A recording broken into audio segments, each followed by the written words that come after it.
great pleasure to be here. I want to start with a small question. How many people here are working in clinics themselves?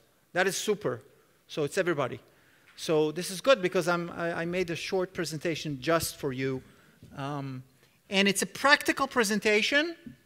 And when I designed it, I looked at the entire program and I said to myself, what we need to do at the first thing, we basically need to open your eyes. We need to share sort of the state of marketing and digital marketing in the world so you all know. But I also wanted to be a little bit concrete. So what I did was to develop this talk, which talks about habits. And it's basically starting from the work of Stephen Covey. How many people here are familiar with him? You know him? If you're not familiar with him, you should. He's like the guru of effectiveness. He just died last year, I think.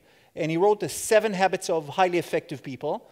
And he also added up an 8th habit, which is good. I'm going to relate to that at the last slide. My own perspective is that every business and every enterprise basically needs marketing. It needs marketing. And specifically digital marketing. So first of all, that's sort of the base. Second, we all have different marketing goals, and it's not the same. The marketing for a small clinic in Cleveland, Ohio, is different than the marketing of Milton in Hong Kong. It's completely different. It's something else. The audience is different, the goals are different, etc. And the key is to connect the whole thing together into one system. I want to start actually by quoting one research. Again, one of my students, without even knowing that I'm in this business, initiated a research project where she actually works. And she convinced the team over there at their unit. It's very interesting that the medical people, like thousands of people, are writing papers. You know, it's very confusing. Anyhow, Yana is my student. She initiated this research. And the goal of the research was to understand the pattern of internet use among Israeli women undergoing IVF. Very relevant, I think. I'm not going to delve into the details, and I promise I'll send you the link to the author, because my point is, again, not so much the actual research in the field. But what they did, basically, was to ask 100 women. Actually, I just read the research again today. Only 2 people do not have internet of the 102 that period of time. So it's 100 of 102. And I'm not sure you can actually read that very carefully, but this is the type of website they looked for: information in education, medical and virtual community, and online support group. And what you see is that 62 out of the 100 and so, this is percentages, used it at least once a month, 43% once a week, 60% used 2 sites for the same purpose. So the bottom line of this is that people are using the internet before they come to the clinic, during they come, and after. So this is a fact. The other side of the research is a bit more interesting. And this is basically asking them, did you feel optimistic, relieved, in control, supported, and then, of course, worried, confused, and overwhelmed? And what we see from this research is that a large chunk of the population, let's talk about these people, the internet made them more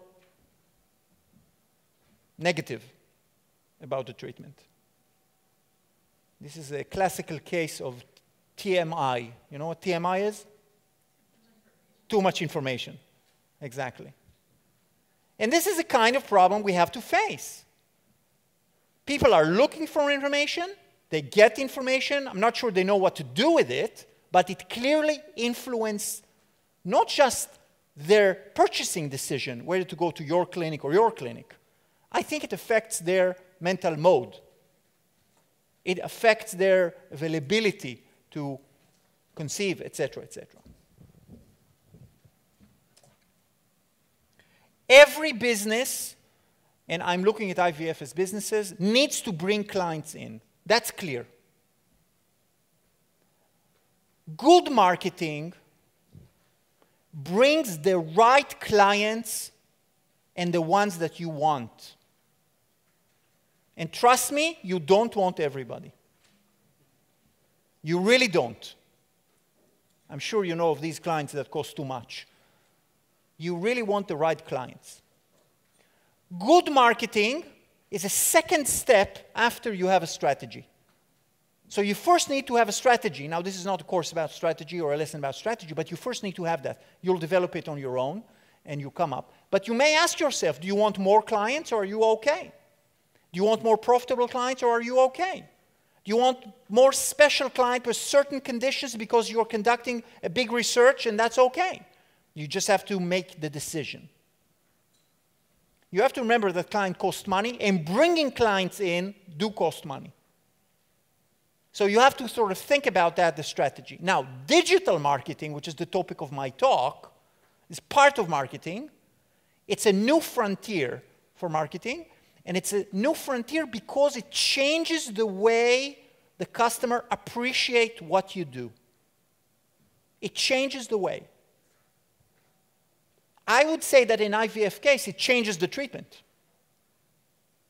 Because if they feel comfortable, if they're happy, there are better chances. Also, if they feel comfortable and stylish, they'll be willing to pay more for the same amount of work.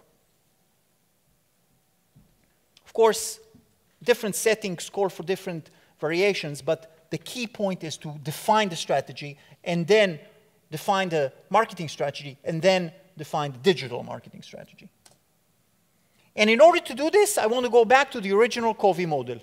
I think it's a wonderful model as a unifying framework to think about digitally. First of all, a word about habits. When Covey talks about habits, it means something that you do almost automatic. You do as a clinic, as a marketing. So you do it all the time. You don't have to think about it. So his goal is to arrive at a condition where you think about everything. It basically has two parts, the bottom and the top. And the bottom has to do with me and the clinic and myself and my goals and the way I look at the world. And the top has to do with the others, with the market, with the audience, with my customers, with my partners, etc. So his model is really a combination of me and the other one. Let's start with his number one habit.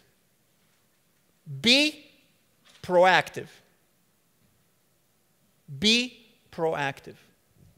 And in fact, all of you are now being proactive. Because somehow you saw an ad, you saw a leaflet, you got an email, you thought that marketing is important, and you're here. Great. What does it mean to be proactive when we talk about marketing? What does it mean?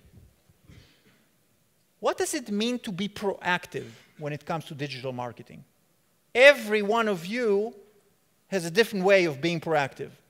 But if you want to examine if you are really proactive, I have the oldest trick in the book. Look at your calendar and see how many hours in the week have you marked for marketing. And of that, how many hours did you mark for digital marketing? If the number is not too high, not good. Not good. Now, of course, the big clinic, if you have a marketing person, that's fine too, but still, as managers and owners, you need to pay attention. So make sure you make the time to be proactive. That's a very important point.